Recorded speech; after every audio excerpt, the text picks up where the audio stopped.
Un cordial saludo para ustedes, queridos hermanos, que en esta tercera semana de formación de este bello curso de los gestos y los símbolos en la liturgia siguen trabajando, esforzándose, leyendo el contenido. Hoy tenemos un tema realmente precioso en este curso de la plataforma didáctica de la Arquidiócesis de Barranquilla. Y vamos a analizar un poco algunos de los grandes símbolos del cristianismo primitivo. Muchos de los signos y símbolos que tenemos hoy hacen parte de esa primera época. Recuerden ustedes que el mundo cristiano, cuando comienza el cristianismo, se desarrolla en un ambiente helénico, ¿no?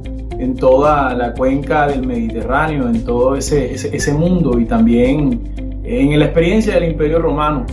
Pero muchos de los signos y de los símbolos provienen de la época del judaísmo, y entonces en el judaísmo hay que buscarles el sentido que le daban y ver cómo evolucionaron en el mundo cristiano.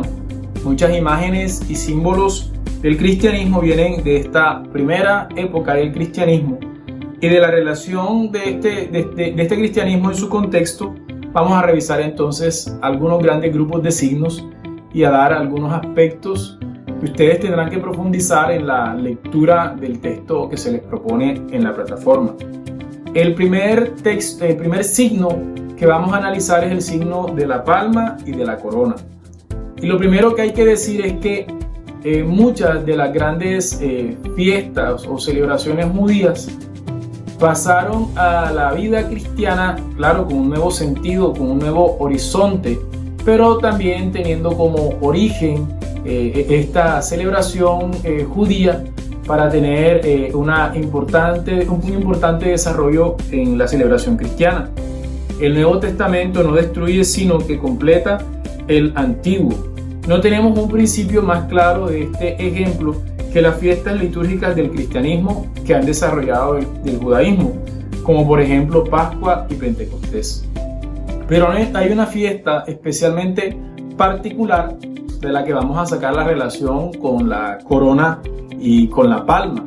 La fiesta de los tabernáculos celebraba el don de la ley y está muy ligada en un principio. Ese don de la ley no se celebraba, la gente viviendo en enramadas fuera de sus casas. Aparece muy ligada al final, en el desarrollo posterior, a las esperanzas mesiánicas, es decir, que estar adornadas las casas o hacer este tipo de enramadas era una especie de evocar el deseo y la promesa de tener entre ellos al Mesías. Esta fiesta habría tomado en el judaísmo posterior su carácter mesiánico, es decir, está relacionada con la esperada del rey que iba a venir y que entonces iba a dar el verdadero don de la ley. Existía una costumbre al octavo día de esta fiesta, era de llevar en la procesión alrededor del altar unas coronas. Está atestiguado esto en fuentes judías y fuentes paganas. El texto que podemos leer es el texto del libro de los jubileos. Se estableció que se celebren la fiesta de los tabernáculos permaneciendo en cabañas, llevando coronas en la cabeza y ramas en hojas y ramas de sauce en las manos. Se trata evidentemente de corona de hojas. Esto nos permite descubrir por qué se utiliza la palma también como un signo escatológico, ¿no? La palma es signo de la victoria final del Mesías y de la victoria final de los que han acompañado también al Mesías. Es entonces señal de la beatitud eterna, de la presencia del Mesías con los salvados, y por eso la palma y la corona está asociada, sobre todo en el cristianismo primitivo, a los mártires. Los que han sido martirizados se simbolizan con una palma en las manos. Hablamos a veces de la expresión la palma de los mártires o la corona de los mártires por haber entregado su vida al Rey que no muere, al Mesías esperado, Jesucristo. Otra de las imágenes con las que nosotros estamos acostumbrados es a las imágenes de la plantación y de la viña. La plantación designa una realidad colectiva. Dios es quien planta. La plantación representa la iglesia, formada por múltiples plantas. Cada planta es un individuo. Su plantación en el bautismo corresponde al bautismo, que los hace miembros de la iglesia. Esta plantación es obra del Padre, del Señor y de los apóstoles en diverso grado. Esta imagen bíblica entonces también toma fuerza en el cristianismo para representar a la iglesia y a la comunidad de los bautizados. Pero si hay un tema con el que nosotros podemos también familiarizarnos, otra imagen, otro signo, es el del agua viva y el del pez. El del pez quizás pensemos inmediatamente que es por el símbolo del pez, ictus, por el acrónimo que habla de Jesucristo, Dios Salvador. Pero quiero primero hablar del agua y luego terminar en alusión al signo del pez. El agua puede tener diferentes acepciones o diferentes significados, puede tener 4. En un sentido profano designa el agua del manantial, o sea, no solamente el agua, no quiero decirlo, es el agua viva. Entonces, en un sentido profano designa el agua de un manantial por oposición al agua estancada. En sentido ritual designa el agua del bautismo. En sentido bíblico designa a Dios como fuente de agua viva. Y en sentido cristiano simboliza al Espíritu Santo. El simbolismo del agua viva depende del sentido profano y primitivo de la palabra. El simbolismo del agua viva puede haber sido determinante para su uso ritual, es decir, da dinamismo, se mueve, crea una cosa nueva, y eso es lo que pasa en la vida del bautizado. El contexto ritual viene del judeocristianismo. El judaísmo ya utilizaba, recuerden ustedes en la Biblia cómo Juan también bautizaba con agua en el Jordán. En el contexto ritual se añade también un aspecto teológico. El agua viva en el Antiguo Testamento es un símbolo de Dios como fuente de vida. En el agua viva hay seres vivos, y uno de los seres vivos que más sobresalen en el agua es el pez. Recordemos el texto bíblico de Ezequiel, a propósito del río que nace en el templo. Esta agua se va hacia el distrito oriental, bajo la llanura, y desemboca en el mar, y el agua del mar queda saneada. Por donde pase el doble torrente, todo ser viviente que en él se mueva vivirá, y los peces serán allí muy abundantes. Entonces la referencia aquí de los peces no es con el acrónimo de Jesús, sino del signo de los que viven en el bautismo y tienen vida nueva. Otro símbolo es de identificar a la iglesia como una nave. Podemos partir del dato de la pertenencia a la tradición catequética de la nave como figura de la iglesia. Esta comparación aparece en la epístola de Clemente a Santiago, y voy a leerla literalmente para que veamos la belleza de dónde nace esta identificación.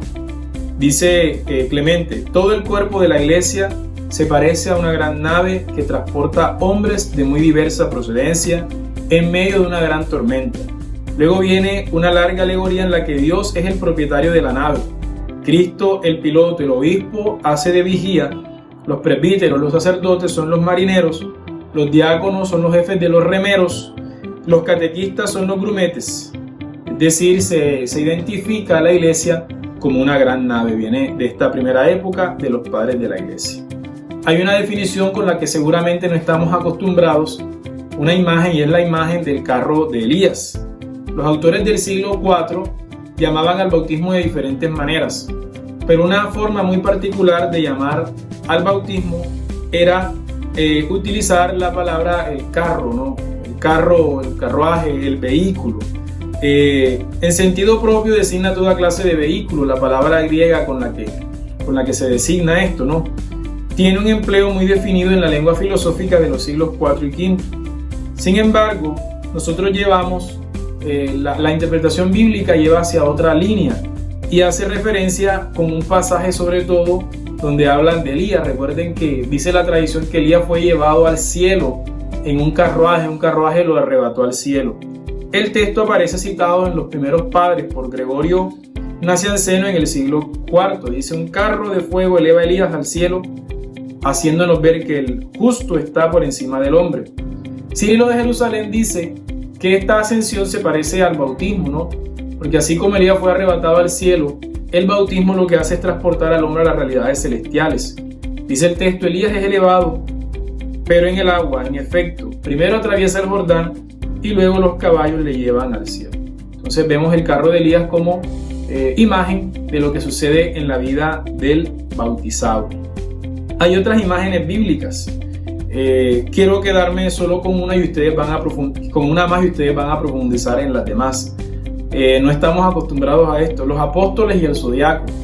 En las homilías sobre los salmos de Asterio el sofista, encontramos un curioso pasaje sobre la traición de Judas. Dice el texto, comentando el Salmo 2: el justo ha fallado, ha acortado el reloj de los apóstoles, del día de 12 horas de los discípulos ha hecho un día de 11 horas, ha privado de un mes al año del Señor.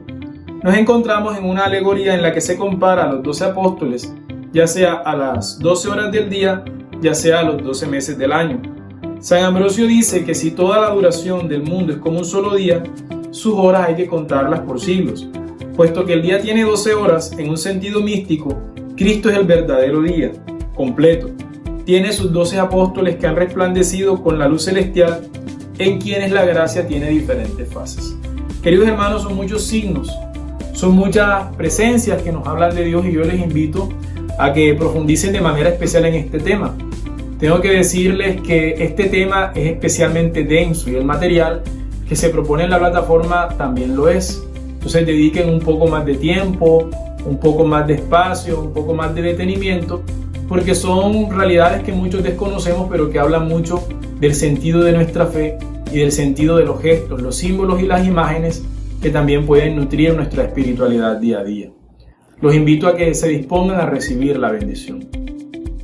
El Señor esté con ustedes, y la bendición de Dios Todopoderoso, Padre, Hijo y Espíritu Santo, descienda sobre ustedes y les acompañe siempre.